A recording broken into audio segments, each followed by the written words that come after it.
Good morning. Thank you, everybody, for joining us here for the regularly scheduled March 6, 2019 meeting of the Seattle Planning, Land Use, and Zoning Committee. It's 9:30 in the morning. I'm Rob Johnson, chair of the committee. I'm soon to be joined by my colleagues, council members O'Brien and Herbold. We have one item on today's agenda. It's a briefing and discussion on Council Bill 119469, which establishes environmental requirements to mitigate the impact of development on displacement. We will not be taking a vote on this item today, but just hearing a little bit more about the topic itself. We're going to start with public comment. There are 9 people who've signed up to give public comment today. You'll each be given 2 minutes, and then we'll move into a discussion of our only agenda item. The first person is Alex Zimmerman, followed by John Lombard, and then Dennis Saxman.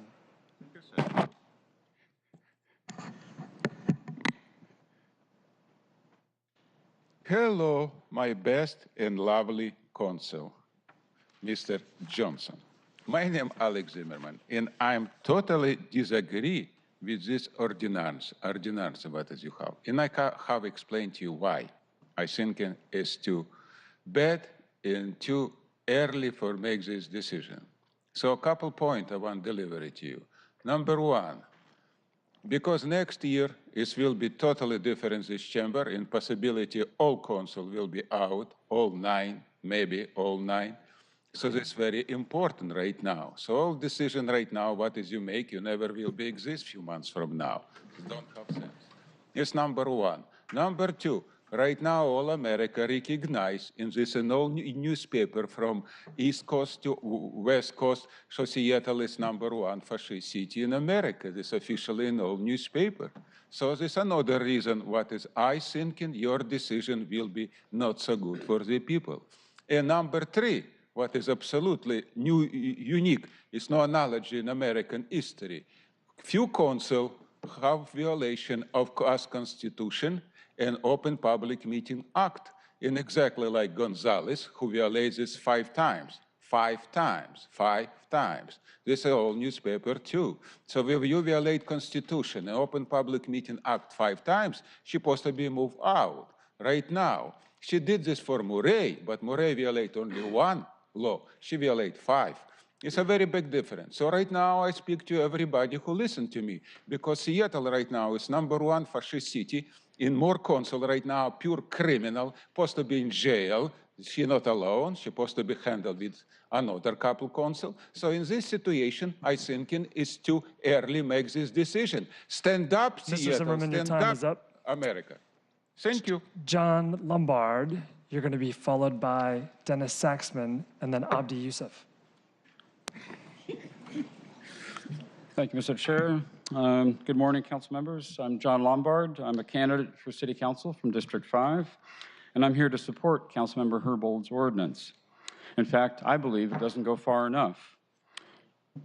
Why not apply in all urban villages at high risk of displacement, including Lake City and Northgate in District 5?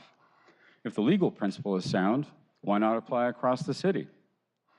The stock of unsubsidized affordable housing in Seattle is an enormously valuable resource in these times. If a 1-for-1 replacement ratio is too rigid, why not have a very sizable payment required of a developer when he destroys this resource?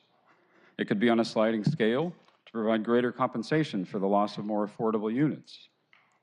The market does the exact opposite.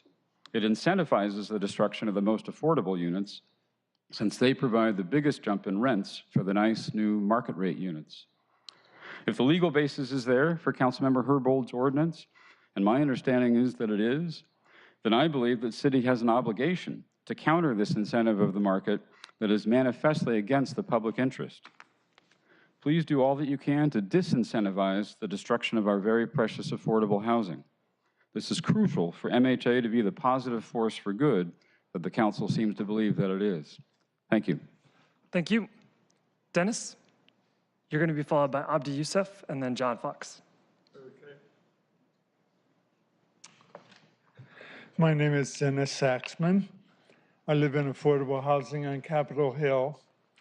I am several $1,000s below the extremely low income level of HUD. I think I support this legislation, but I think it needs to go farther. And because the people who really need housing are at 50% and below of income, not 80% of area median income. 80% of area median income is $82,720. That's $6,983 a month. Surely if those people need assistance, then people far below that need even more. I regret the council member, Mr. Johnson, does not feel my comments are significant enough to listen to them. I'm familiar with the Growth Management Board ruling that we have a right to comment, but we have no right to be paid attention to. But it's pretty rude. What concerns me in this bill is the section where it says that compliance with this ordinance will be compliance with all the displacement, relocation assistance, and other anti-displacement features in Seattle law. And I'm wondering, like, what does that really mean? It seems to me to have the potential to gut this entire ordinance. And, you know, I've been coming here for years, and I've heard this. Well, I'll give you an exact reference there. It is 25.05.675.1, or I, 1B3, except as otherwise provided in section 25.0675.I3, compliance with legally valid city ordinance provisions relating to housing, relocation, demolition, and conversion. Thank you, Mr. Saxman. That concerns me. Mr. Youssef, you're going to be followed by John Fox and then David Bloom.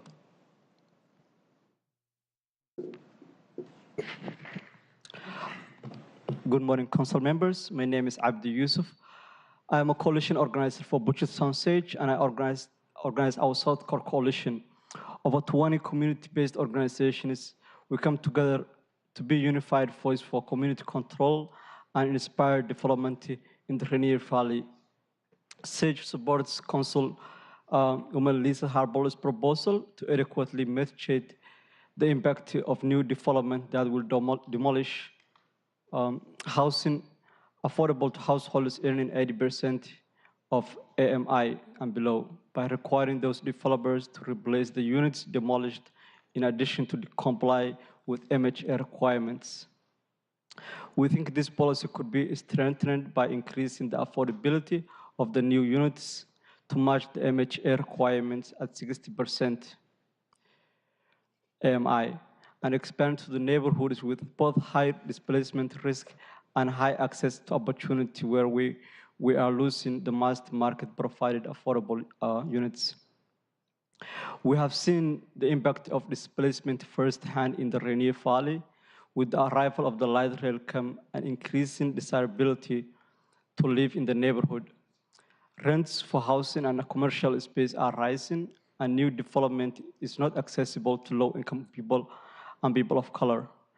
We have seen multiple family properties torn down to make way for luxury developments. Landlords are increasing rents across the board, and landlords are renovating buildings to attract higher income tenants.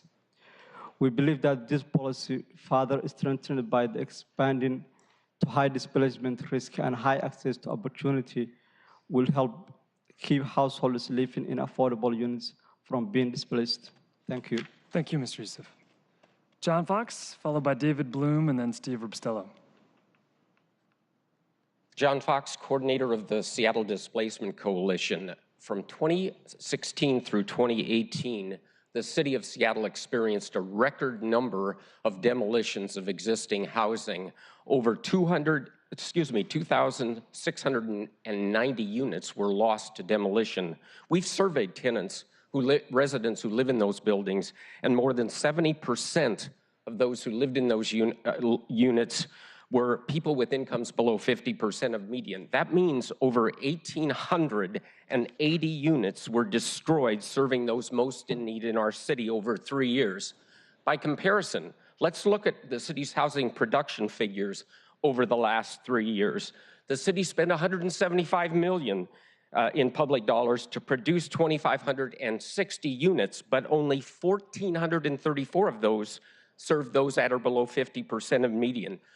That's a net loss over that 3 years of 455 low-income units, 175 million, all to come out at the other end with a net loss of the stock we most desperately need in the city. There are applications pending right now for removal of another 910 units of that housing stock. We would also add over 1,000 units of existing low-income housing in those areas that have been upzoned recently in the last 2 to 3 years, have been lost due to speculative activity, the buying and selling of properties driving rents up. And you can't say it wouldn't have happened without these upzones. The U District was upzoned. There are projects resulting in demolition, but the AV that does not include, there's been no demolition of those 200 units. We support Council Member Herbold's proposal. It must be strengthened to require 1-for-1, and it should apply to all neighborhoods. And replacement units should be at 50% of median. Please strengthen this law. Thank you, Mr. Thank Fox. you, Lisa Herbold, for moving this critical piece of legislation forward. Mr. Bloom, you're going to be followed by Steve Rubstello and then Deb Barker. Good morning, council members. My name is David Bloom. I'm a founder and board president of the Seattle Displacement Coalition, and I want to echo the remarks of previous speakers to support Council Member Herbold's amendment and to strengthen it. In stating her purpose in presenting the amendment, she writes, "This ordinance would use authority granted under the State Environmental Policy Act to create a requirement for developers to mitigate the impacts resulting from the loss of affordable housing." The MHA framework legislation passed in 2016 states the council intends to consider whether to include higher performance and payment amounts subject to statutory limits for those areas where the increase in development capacity would be likely to increase displacement risk. The council intends to consider a range of strategies to increase affordable units sufficient to offset the affordable units at risk of demolition to new development. If that is the case, if the council is serious about this, then Council Member Herbold's amendment needs not only to be passed, but to be strengthened. The current proposal only to limit a developer's responsibility to 5% of replacement of low-income units to 11% is good as far as it goes. It should be higher, but more importantly, as we are aware and as we heard from some of the other speakers this morning, we continue to lose more affordable housing than we replace.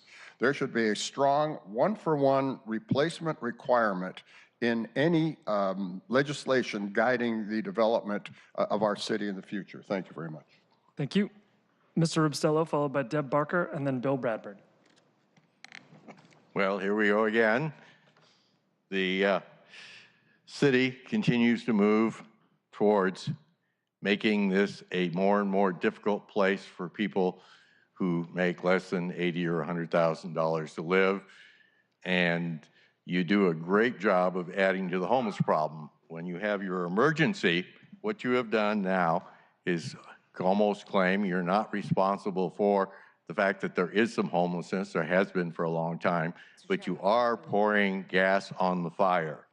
It's time to take a look at what you do. This committee has done more to promote homelessness than almost any other committee, with the help, I must add, of the full council.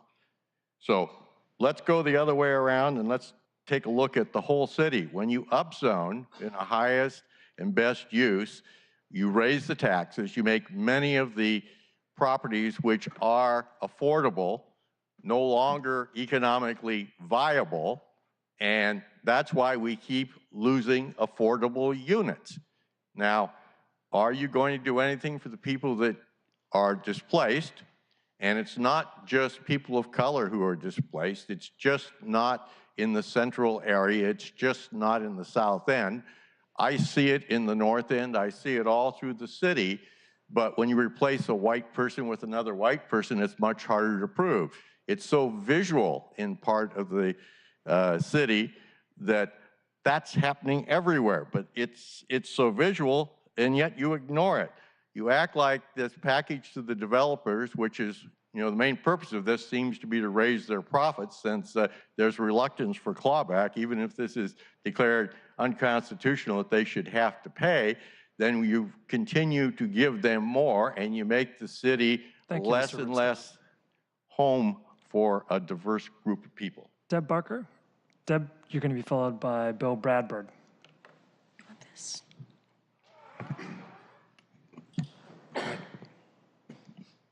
I really don't want his sign behind me. I'm going to go over here, okay? That's fine. No, will you restart her time, please? Thanks. I support Councilmember Herbold's anti-displacement measure. It's a vital step to having developers realistically share in the cost of replacing the low-cost housing that they remove. Without this measure, you are dooming many, many, many existing low-cost units that could be in historic buildings that have many small businesses. You're dooming them to the wrecking ball. I urge the committee to have the guts to strengthen the anti-displacement measure by increasing the developers' affordable housing requirements and expanding this measure citywide.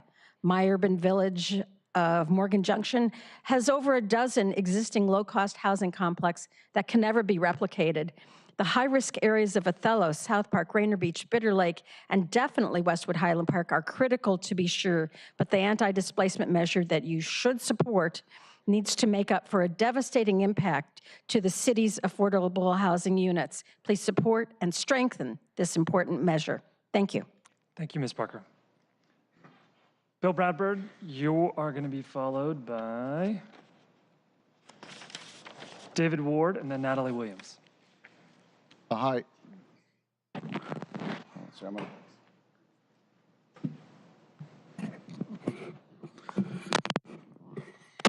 Hi, I'm speaking on behalf today of the Central Area Land Use Review Committee. I'll skip the boilerplate. It's in a letter I will submit to you about who we are and what we do. But as you know, the Central Area has had in the last couple of decades extremely high rates of displacement and has gentrified significantly. It has experienced growth far beyond that contemplated in prior years' city planning documents. We expect this pattern of growth and change to continue, and therefore we need to see the city implement stronger policies to prevent the ongoing displacement in our neighborhoods. While we enthusiastically support the intent of Councilmember Herbold's displacement mitigation legislation, we would like to see it amended in a way that helps address the impacts that are directly impacting our community. First, all high risk of displacement communities need to be included. It is the high opportunity areas that are seeing the greatest amount of development and the correlated displacement that comes with that. The 23rd Avenue Urban Village is among those identified as being high risk of displacement, high access to opportunity.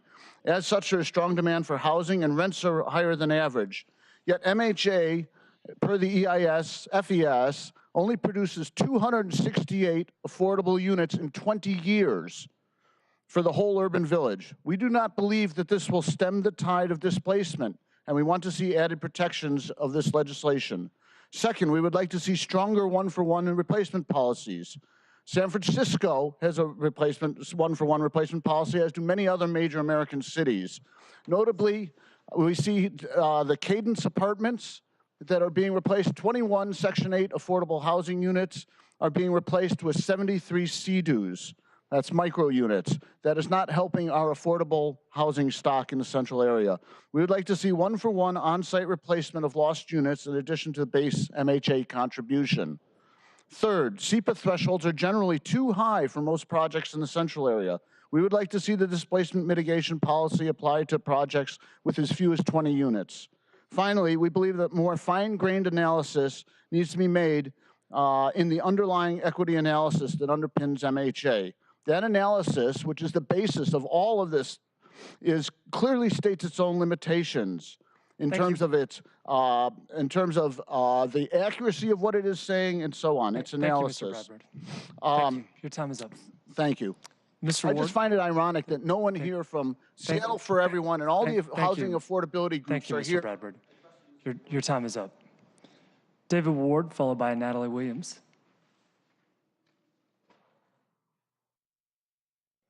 As everyone else who has spoken here today has said, I support Councilmember Herbold's amendment and would like to see it strengthened throughout the city. As John Fox from the Displacement Coalition said, we are losing more affordable housing than we're gaining, which is why it's essential to have one-for-one replacement. We need much stronger one-for-one replacement policy so that it's citywide, so that everyone who is being displaced, who is low income, people of color, are able to maintain their housing. In the city's environmental impact statement, it showed that 60% of the redevelopable properties are in the South End, which has the highest percentage of people of color. And 85% of the largest properties are also in the South End. And those are the properties that the developers are most likely to want to develop because it's got the largest property and most potential for profit. So again, most impacting the South End in terms of displacement. Southeast Seattle also had the highest percentage increase in rents during that time, which was also in the environmental impact statement, and also the highest vacancy rate. So people are already being removed from the South End have the highest vacancy rate of any place outside of downtown and South Lake Union, which had the highest rent increases because they had the most new buildings, which created the highest rents. So again, I would support Councilmember Herbold's amendment. I would like to see it strengthened, and I hope the council passes Councilmember Herbold's amendment. Thank you. Thank you. Natalie Williams, you're going to be followed by Julia Pisciuto. Hi, I'm Natalie Williams. I am a resident of District 1, and I support Councilperson Herbold's amendment. I would like to add that I wish it went farther. And speaking as a resident of Seattle that does not live in an urban village, but is highly impacted by what happens in the two urban villages that I live between, I've watched a lot of displacement happen over the last couple years. The last few years, a lot of the affordable housing between Alaska and Morgan Junction has been mowed down and replaced by high-rise condos. And the people who have left my area include my favorite barista and bakery assistant at Little Prague and the childcare workers at Belamente. These are people who do not make enough to rent in my neighborhood. And I would like to see that remedied. So thank you again. And if you can make it stronger, that'd be even better. Thank you. Thank you, Ms. Williams. Ms. Pisciuto?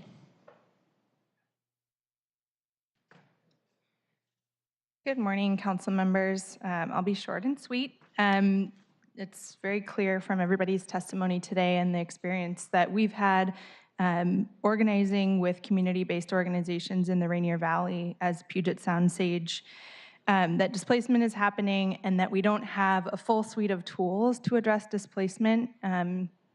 We're working kind of on many different strategies, but one that we have not been able to crack yet is preservation of low-income housing. We believe that at its core, Councilmember Herbold's proposal gets at the dual goals of both preventing displacement and fully replacing units lost to direct displacement. As my colleague Abdi said earlier today, we'd love to see this strengthened to apply across all high displacement risk areas, because we think that both low opportunity and high opportunity neighborhoods could benefit from something like this. Thank you. Thank you, Ms. Pisciuto. That concludes the folks that signed up to give public testimony, so we'll close public comment for today. We have one item of business. While Mr. Freeman joins the table, Noah, will you read the abbreviated title into the record, please?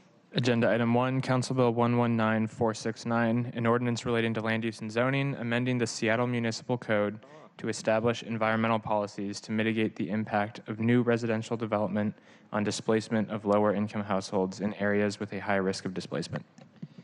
Hold on for 1 second before we do introductions. There was somebody waving from the crowd. I'm sorry, would you want to give public? Please come forward and state your name for the record and we'll add you to the list. Either mic? Either one.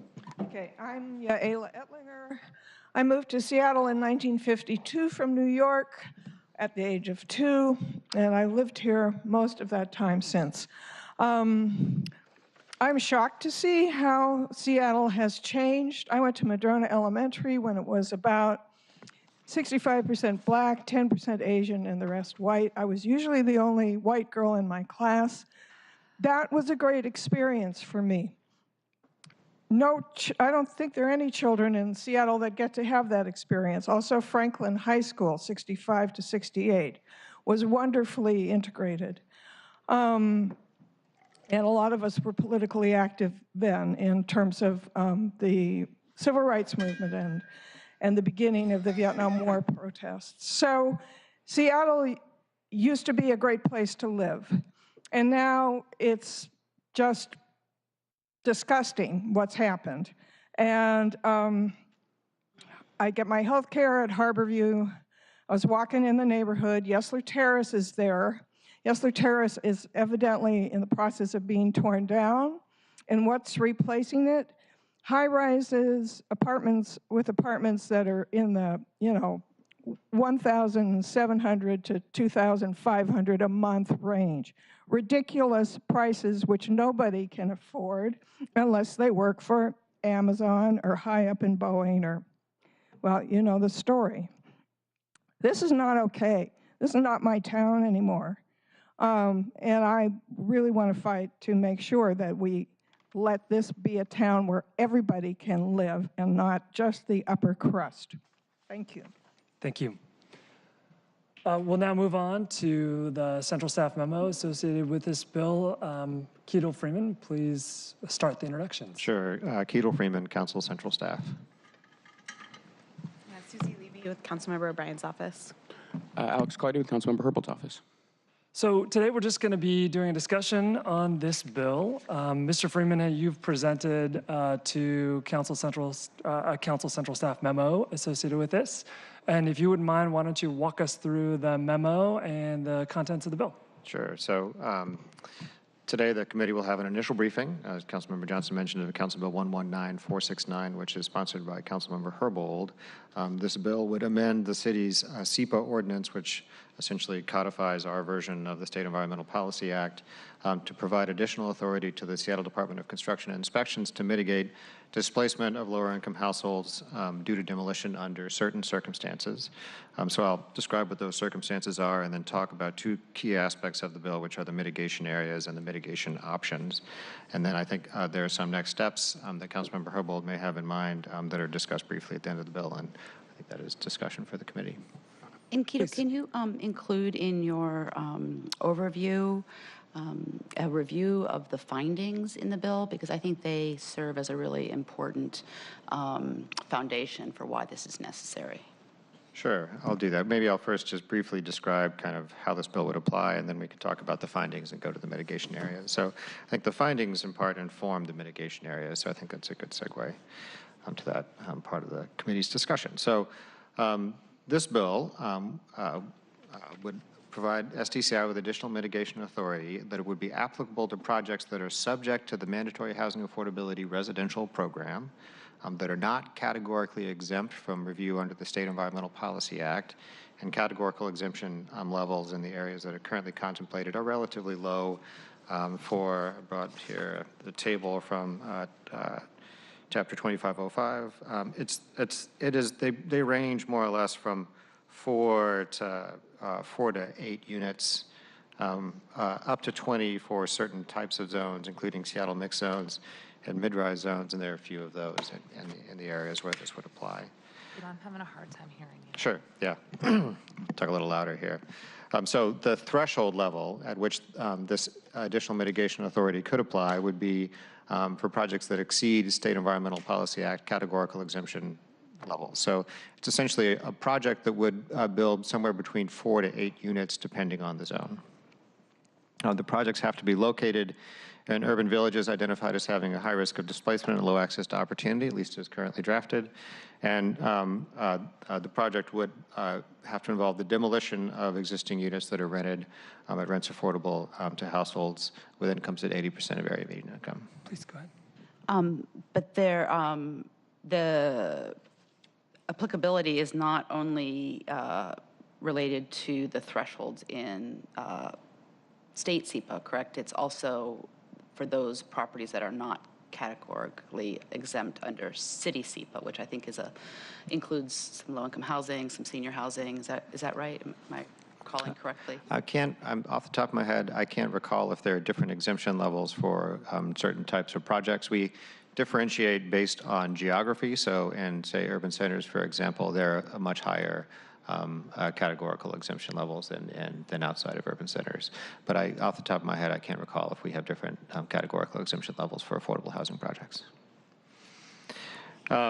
Just to refresh your memories here, 80% of area median income is about $56,200 for a one-person household and $72,250 for a three-person household.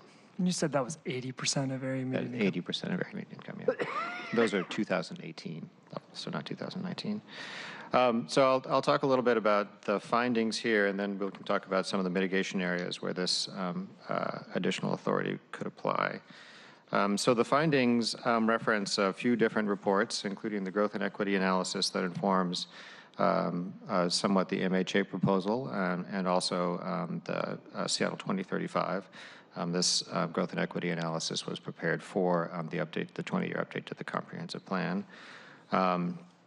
And it sets out a typology of urban villages based on displacement risk and access to opportunity. The findings also reference the 2017 City of Seattle and Seattle Housing Authority Joint Assessment of Fair Housing.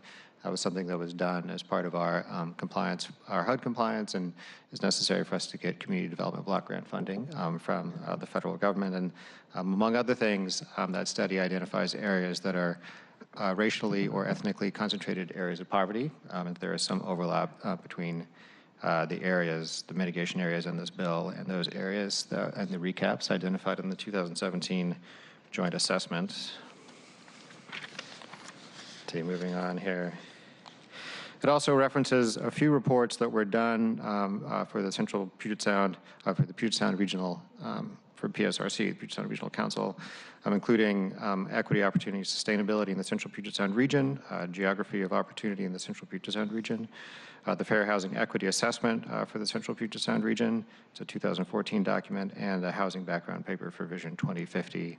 Among other things, those reports identify out-migration of communities of color and low-income people from Seattle to other parts of King County. Specifically, lower opportunity parts of King County. Mm-hmm. And finally, one of the findings references the Seattle Residential Affordable Housing Impact Mitigation Study. That was a nexus study prepared for the council by David Rosen and Associates in 2016, which establishes a maximum supportable fee under the linkage fee program the council was at one time considering. Go ahead.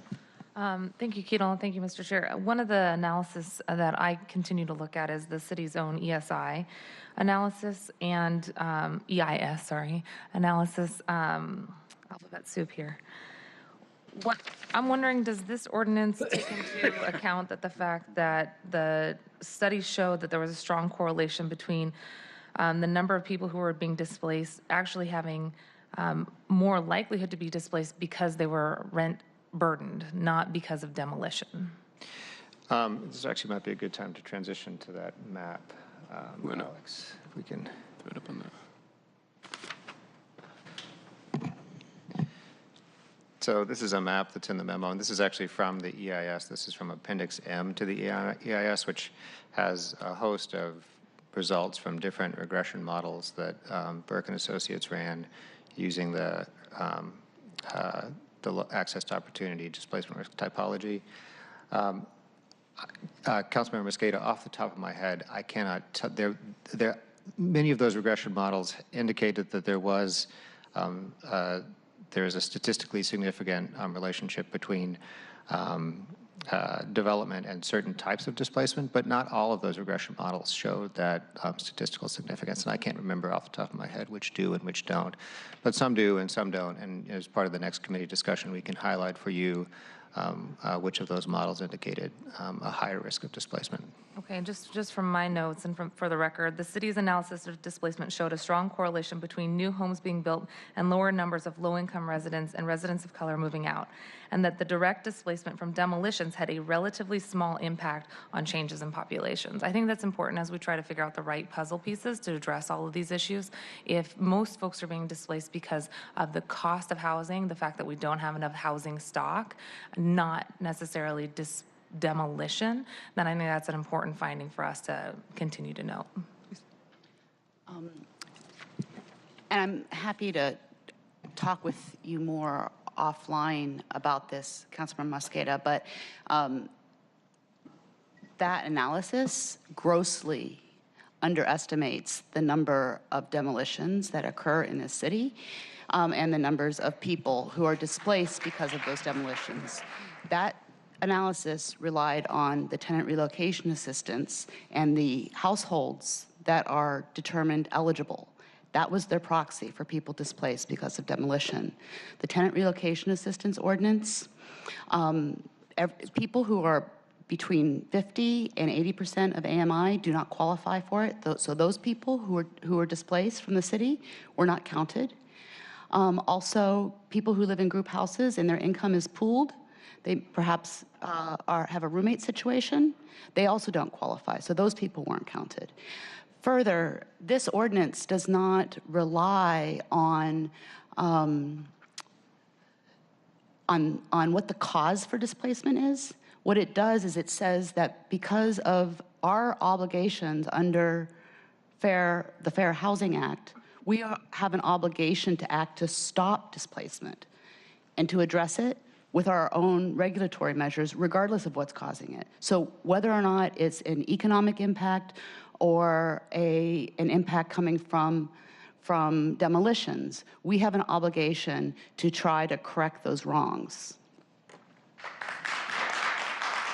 That's the foundation of the legislation. I'm not going to engage in a rally-like situation here, but I am happy to talk to the good council member offline. I think that part of our analysis over the last year plus has been to try to figure out what is the root cause of displacement, what is the root cause of unaffordability, and it is also imperative of us to make sure that as we look at solutions, we're helping to mitigate any cause of displacement. So I agree with you to the degree that we are called to act. I also just want to make sure that as we look at findings, the EIS analysis is fully reflected, and that was one big takeaway for me. So happy to talk with you offline. And again, I want to reiterate that my questions are really just to get to a better understanding of what it is that we're trying to add to our, what should we say, a recipe for how we're going to address all this, because there is no one solution. There's no one ingredient to address this.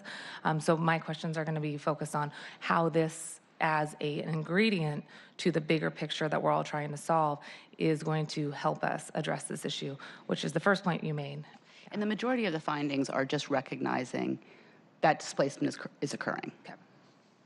Are there additional findings you'd like to cover, Mr. Freeman? No, unless Councilmember Herbold does. I think a recognition of this council's prior statements on our intent to address this issue, I think, are important to recognize.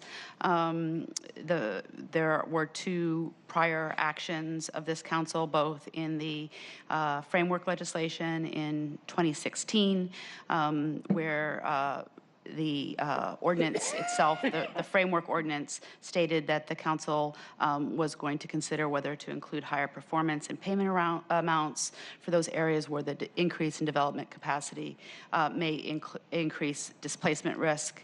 And then further in Resolution 31733, this was a resolution that the council passed after the draft EIS, directing OPCD to go back and do additional work because of the deficiencies that we had identified in the draft EIS as relates to displacement. And in that resolution, it said that the council indicated its intent to consider a range of strategies to increase affordable units sufficient to offset the affordable units at risk of demolition due to new development and strategies to address displacement resulting from changing socioeconomic conditions that may potentially displace vulnerable populations. And then finally, we've talked about this a little bit before. We have seen some of the work that OPCD has done about displacement risk bear some results that don't really comport with what is actually happening on the ground.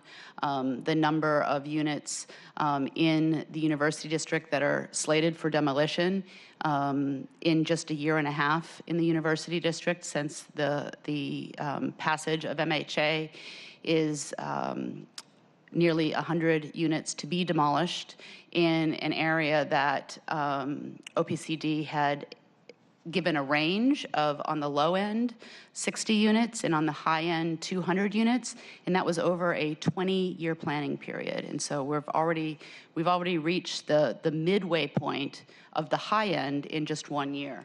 And then we also, of course, have the instance that is in the news today or this week with the Cadence property in the central area, where there are 21 units of affordable housing that people have lived in for decades, that are going to be demolished and replaced with 73 units, and only 5 of them affordable. So relying on MHA as a displacement mitigation alone is not sufficient, and we really need to look at those areas where we already have naturally occurring affordable housing and make sure that this program, MHA, allows us to produce a net increase of affordable housing. I think it would also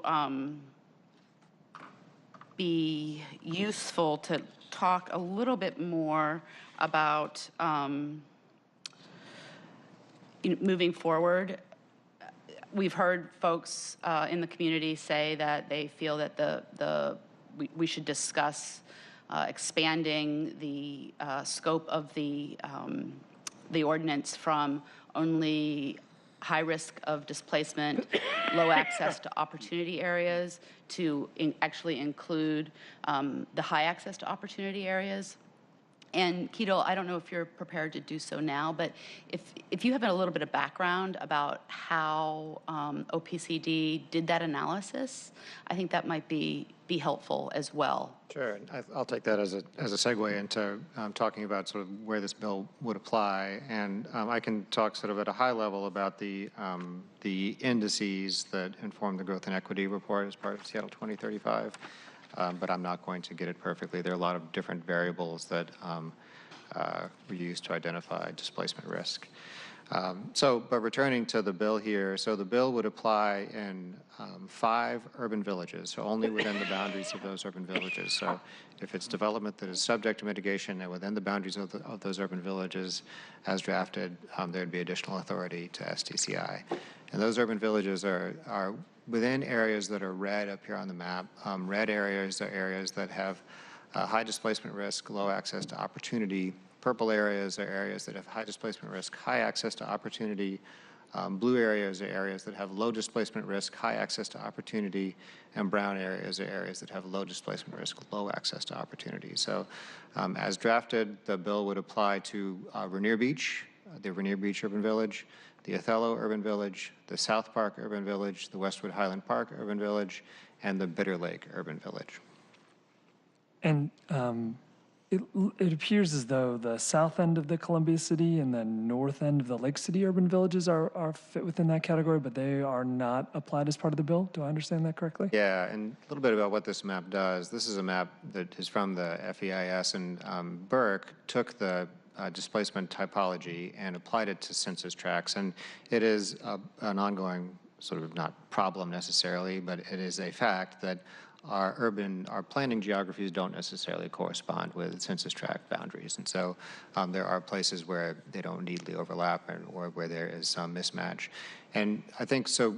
And this is, I think, reflected in some ways in the designation of high, medium, and low areas for the purposes of MHA implementation.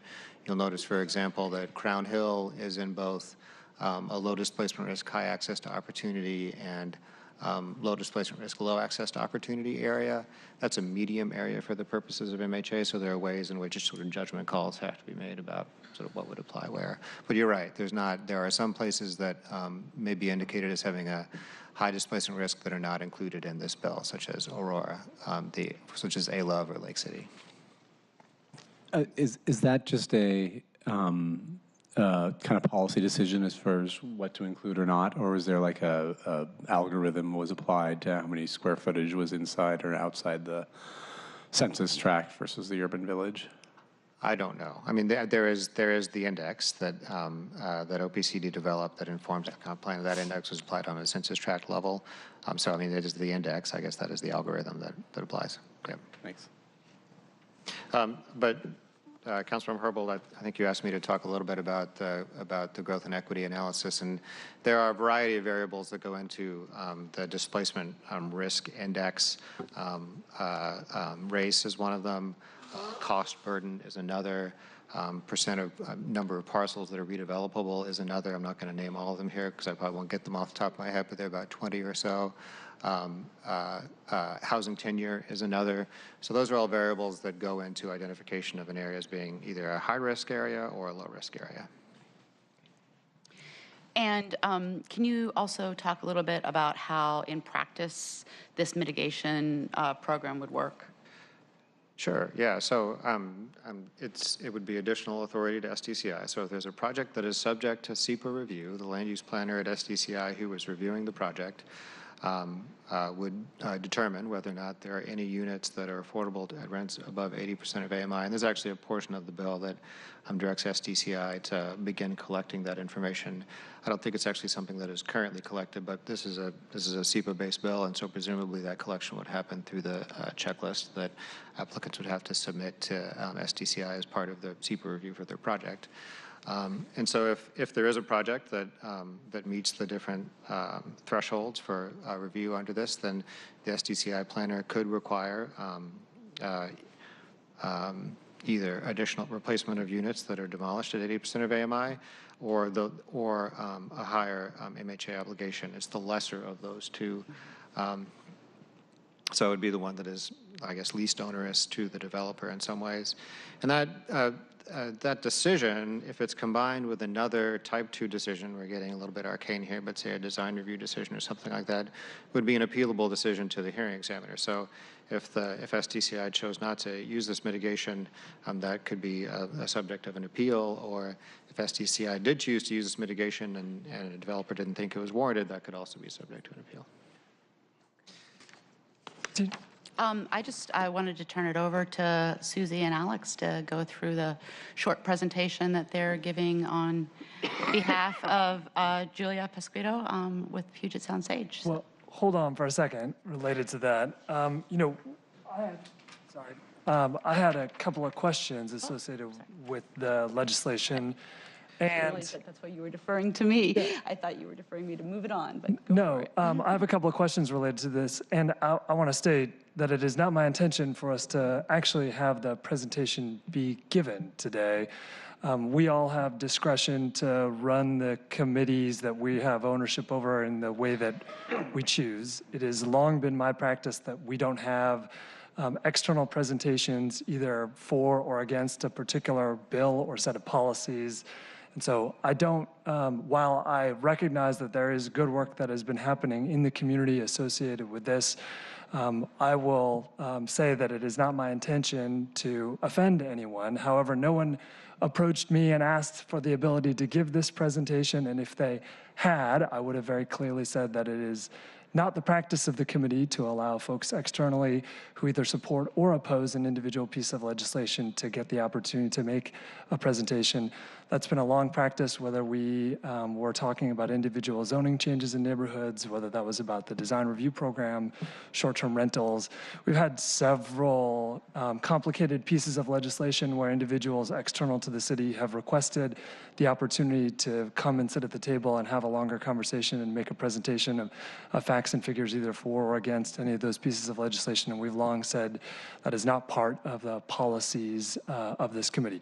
Now, I recognize that there are other committees that operate differently, but that has long been sort of my process and protocol, and I'm reluctant to change it at this point. I just want to say for the record that when you told me this morning, I did let you know yesterday afternoon of the fact that I was inviting this presentation, and I did not hear back until after 5 o'clock that it was not okay. When you told me this morning that Puget Sound Sage could not have their representative be at the table, I did not realize that you also meant that the presentation could not be presented by our own staff. So, understood. I apologize for the confusion. So, Mr. Freeman, just a couple of questions related to the underlying piece of legislation. So, I understand that the city used to have something similar. Can you talk about the differences between this approach and a similar approach that we used to have on displacement mitigation issues? Yeah, I don't have, I think what you are referring to are the housing preservation ordinance, and I'm not too familiar with what was exactly in that bill, but I think most folks are at least somewhat familiar with it. But there was a time, I believe it was in the mid-1980s, perhaps early 1990s, where the city had a housing preservation ordinance bill, which required replacement of demolished units and had an in lieu fee option if units were not replaced. That ordinance was subject to a legal challenge and was determined to be unconstitutional.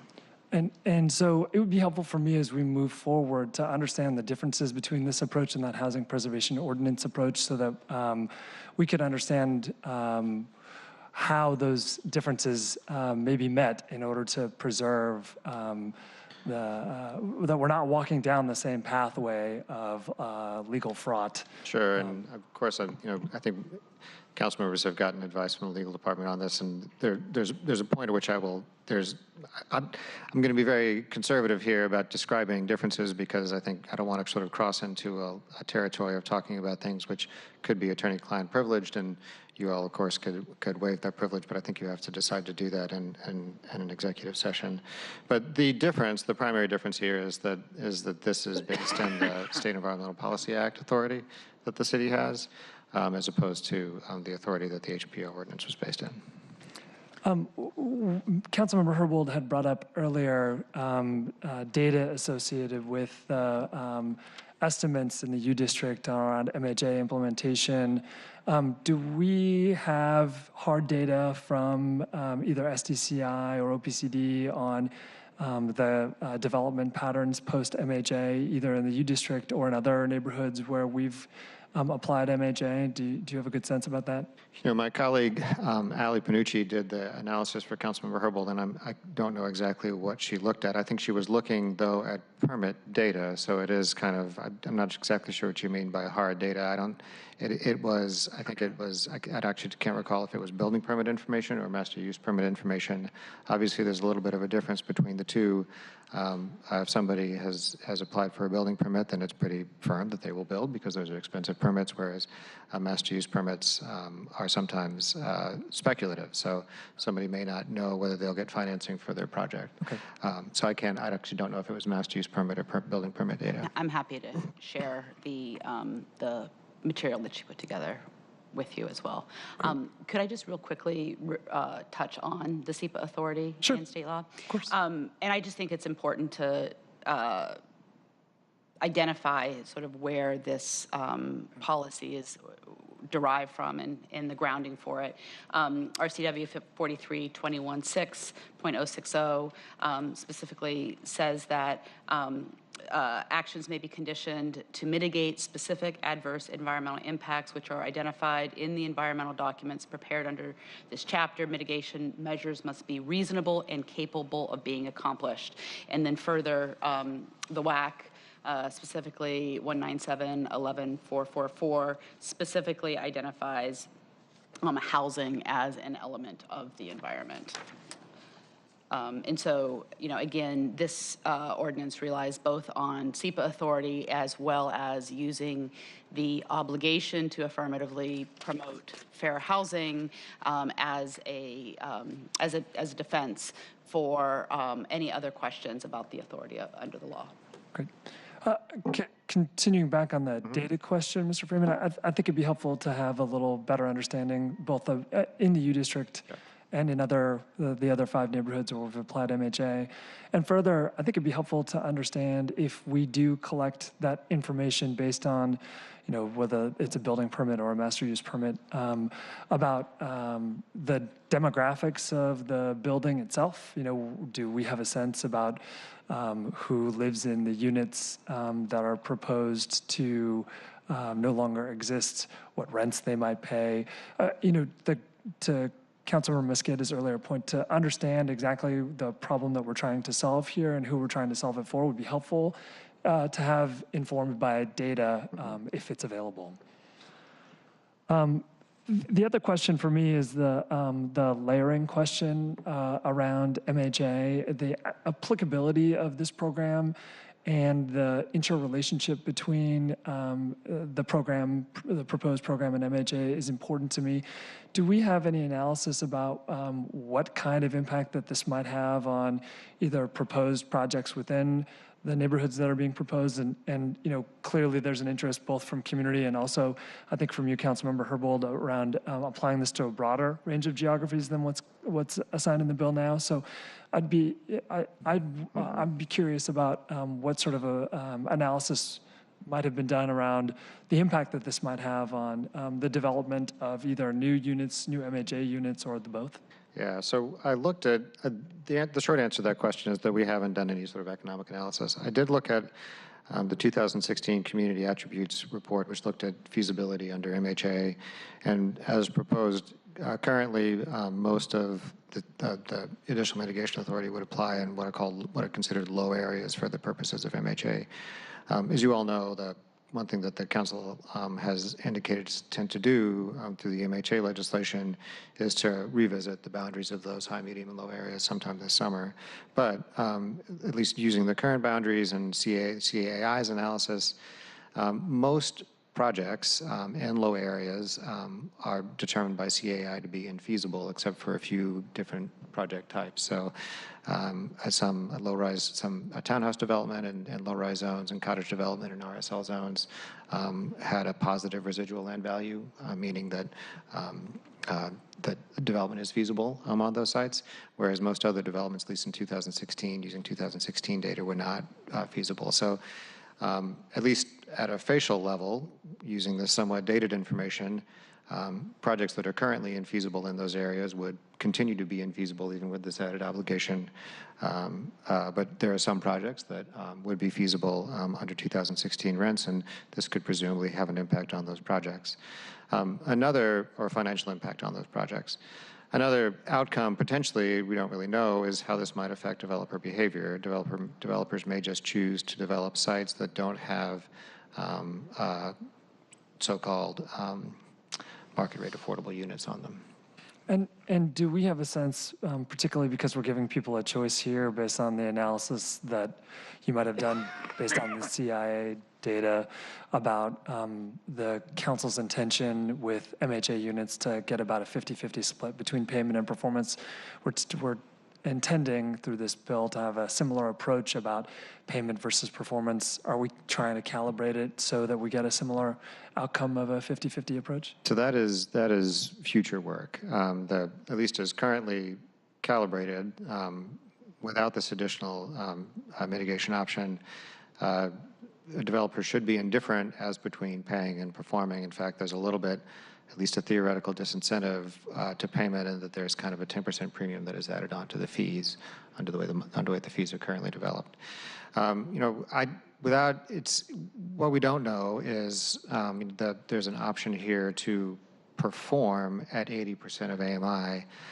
That may be close to market rents in some of these areas. We don't have that information. We may have better information by the time we do the update to the boundaries this summer. So, without knowing that, it could be that this is a disincentive, this is a financial disincentive, or it could also be that it is not too burdensome to perform under the obligation. And on that similar line, do we have anything in the bill that would allow, like what SHA has done at Yeslo Terrace, sort of a right of first refusal for folks who are living on the property. I know many in the audience who testified about this topic suggested that folks who are living in a building that is being replaced should be given the right of first refusal. Is that included in the legislation? Are we legally allowed to do that? Right to return? Right to return, yeah. So that's not part of the legislation. It probably wouldn't be something that would find expression in the SEPA ordinance or in land use regulation. And the mayor's executive order, which I was actually just reading. Function of the replacement units, though, in essence, I mean, it doesn't link it to the person, but it does link it to an income, a rent range that person was paying. Yeah, it's assuming somebody performs or even pays and the replacement units are built in the area that originated the payment, then it may make it somewhat more likely that somebody could return to that area. The community preference policy and the mayor's executive order might be a better tool at sort of allowing somebody who is displaced from an area to return to that area. But that's sort of more in the nature of a policy as opposed to a regulation. I'm sorry, Councilmember Mosqueda, go ahead. Well, thank you for mentioning that. And I know that community preference policy is something that all of us, I believe, support. It's something that the Office of Housing is currently working on. And I just want to flag for folks, we are going to be taking up that community preference policy in the ANF plan discussions coming up this spring. We want to make sure, in addition, as one additional ingredient into our cake that we're trying to mix here to create affordable housing for all, that those who are truly getting displaced from any new development, actually those individuals are able to come back in the doors. So it is a little bit more tying one for one in terms of making sure that those individuals or that family unit is able to come back. And so I think that's an important note for this conversation, that is a critical tool, and we're going to be bringing that up this spring. I also just feel like I maybe should step back a quick second and say I really appreciate that we're having a conversation around mitigation displacement, and the folks at Puget Sound Sage and others have been really clear in reminding us there's many tools to address displacement, and just looking at some of the materials they've created: tenant protections, rent stabilization, preservation of affordable units and commercial space, building affordable housing and commercial space, community stewardship of land, community benefits agreement. It feels like that is a nice beginning of a list that we all are interested in looking at. And to me, the question is really, are we adding to the right balance of those tools? I feel like we've spent a lot of time, obviously, with MHA talking about building more affordable housing units, despite the legal predatory delays that we've had to go through and the delays on ADUs that we're currently facing. We've now moved forward on our land disposition policy to make sure that the city is prioritizing using affordable land to build housing. And this spring, we'll also be adding to that list, making sure those communities that work directly with communities that are at risk of displacement are first in line to get access to have site control and build affordable housing and commercial space, or health clinics and childcare. And then we've also talked a lot about community benefits agreement, making sure that the community is actually getting access to good living wage jobs as we create more tools. So in my mind, this is an important conversation that we're having about whether or not we can add to the list of tools to help to mitigate displacement. And I also think it's important for the viewing audience to remember what we're trying to do is disrupt the market, right? Because the private market, the market as is, has not developed enough housing. They have not developed enough affordable housing. They haven't prioritized our lowest wage workers and making sure that folks are able to get back in the door. So for me, this is really about making sure that we do have the right mix. And to your point, I think you mentioned earlier, I think it was actually you, Councilmember Herbold, we also want there to be a net benefit. And so the questions that Councilmember Johnson asked about how this impacts MHA are going to be really critical for me to have a better understanding of. So circling back to some of those questions and in your future research, I'm wondering, Ketel, if you could help us understand like a few scenario examples. How would this impact potential development if a MHA project was to not move forward because we were trying to, for example, protect a 12-unit apartment building? Let's say that apartment building that had 12 units was to be torn down and a 50-unit building at, market rate was to be created with X number of affordable units because of MHA. How would this have an impact on that? Could we get a better sense of either the dollar impact or the unit impact? That would be super helpful for me to hear. And then also just a better, want to underscore more clearly for folks. I also agree with Councilmember Herbold. MHA, I don't think, is a displacement mitigation tool. I think MHA is a building affordable housing tool. And so as we think about adding additional policies, I also don't want to do anything unintentionally that would harm our ability to build those additional housing units that I think MHA was attempting to do.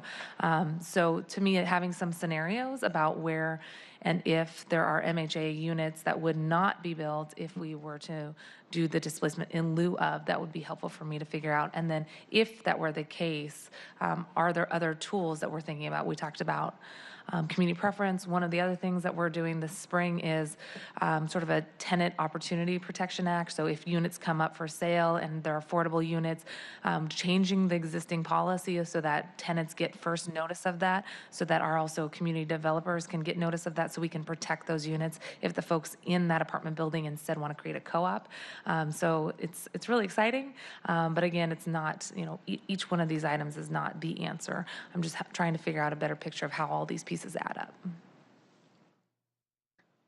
One additional question that I would love to understand a little bit better, Mr. Freeman, is, we built the MHA program off of similar programs that have existed in peer jurisdictions around the Puget Sound, whether that was Redmond's, zoning proposals that require a certain percentage of affordable housing payments, or other similar propositions that other local jurisdictions in Washington State have implemented.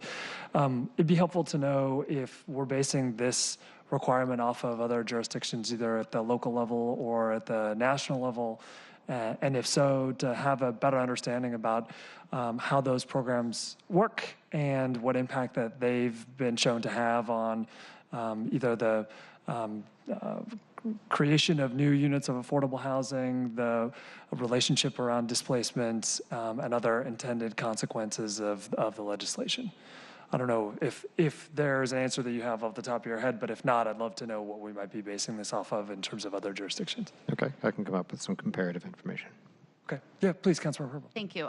I would be interested in whether or not it is possible to link the existing option in the bill that includes replacement housing to also include a right for a tenant who was displaced from that previous building to return to that replacement unit. I don't know if that's something that could be done, but I think that's a great idea. Also, I'm interested to know how in the implementation of this authority, how does SDCI determine which is less? Because is there like a financial calculation that they would do? The obligation to do replacement units at under 80% AMI, as you mentioned, may not be, in some cases, depending on the market in a particular neighborhood, may not really be a costly requirement. Yeah. And I don't know how that is going to be weighed in each site-specific case. So I think it would be easy to make a comparison sort of across the board about number of total rent-restricted units, right? So if a developer is required to perform at the higher MHA level in low-cost areas, that would be 9% of total units, and so you could compare.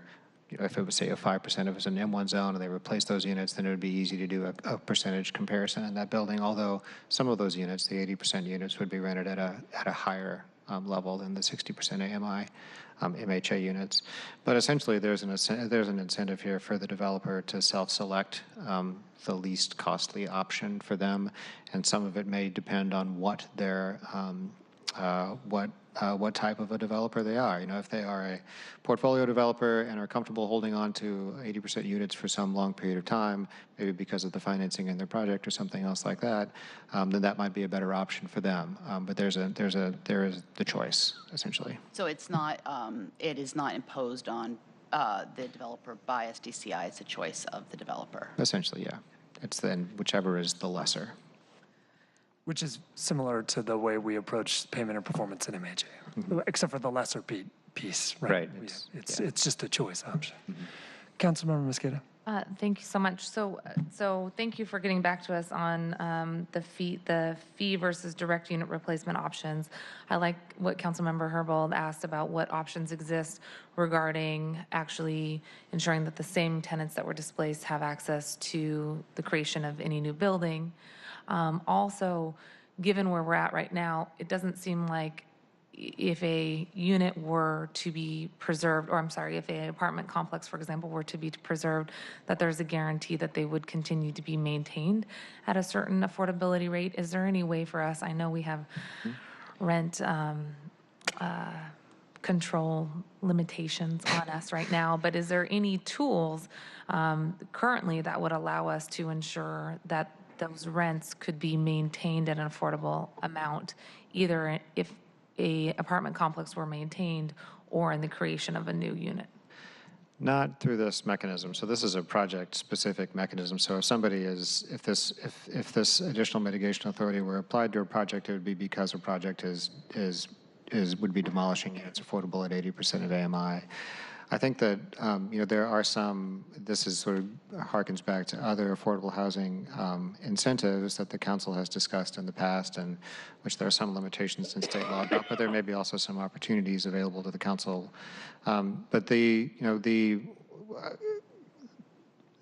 in sort of the suite of incentives, at least those that have been identified, and I'm probably not going to remember all of them, one is changing state law around the multifamily tax exemption program to allow preservation, tax abatement for preservation of affordable units. I think that would require a change to state law, so it's not something that's currently available to the council, but something that the city could advocate at the state level for.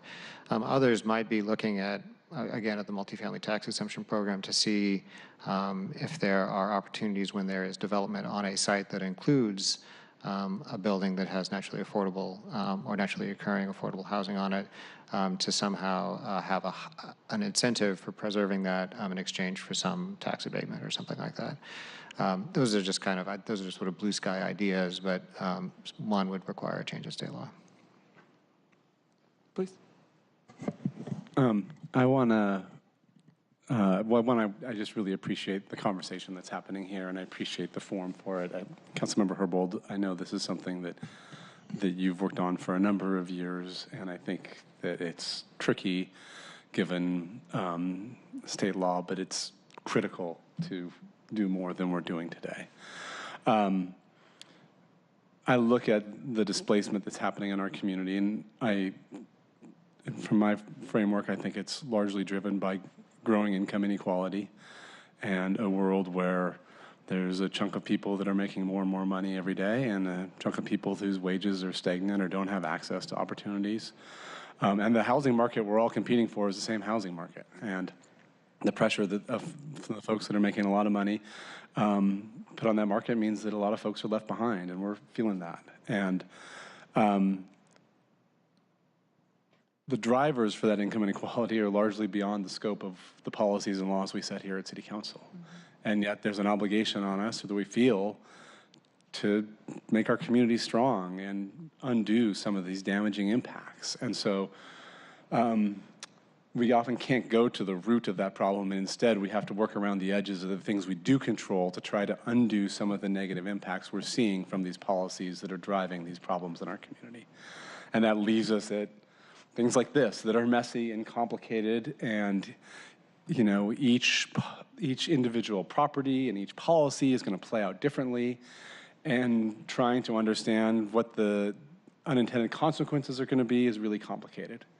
And we have to do the work. So we're going to have to dig into that messiness and figure it out. I wanted to say that as we continue to do this, I am going to be looking to organizations like Puget Sound Sage and coalitions like South Core, who are made up and run by and represent the people who are most impacted by these policies. And I have a sense of how the economics work. I have a sense of how our policies work.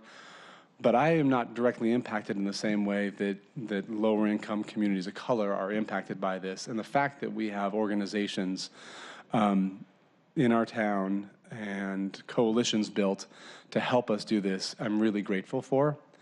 And they understand the complexities and the trade-offs as well as I do, but they get to see how these different solutions may impact them directly and may not. And so their leadership is going to be really important for me as we work through what I think is a shared objective, but complexities about what are the trade-offs and how we think this plays out. And so I thank the folks from Puget Sound Sage. I really appreciate the folks from South Core who have been thinking about this and frankly informed my thinking about displacement and gentrification over the number of years based on the great analytical reports they've done, and look forward to opportunities to work with them as we continue to refine this going forward.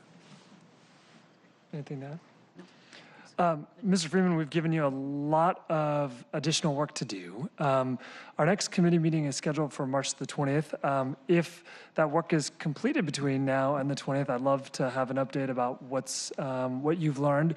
If that's not possible, then we'll look forward to having this back at a time when you've had a chance to do the analysis necessary in order to answer some of the questions that we've asked so far today. Okay. Mr. Chair. Yeah, please. Thank you so much. I'm sorry, Keto, I was having a hard time sort of hearing you today. Sure, I don't know yeah. if it's because I was just getting over being sick, but may I follow up with some questions because you may have answered them and I may have just missed them. Oh, absolutely, yeah. One other thing that I think folks mentioned is the work that's going around various other incentives, especially MFTE, and would love to hear more about some of the other MFTE options that we are potentially considering as well in this city. Yeah, so I think actually the MFT update will be coming to the council this year. I'm not exactly sure when. I think probably late spring, but I can check in with my colleague Tracy about that. But yeah. Okay, that concludes our meeting for today. We'll see you back here on the morning of March 20th. We're adjourned. March 20th.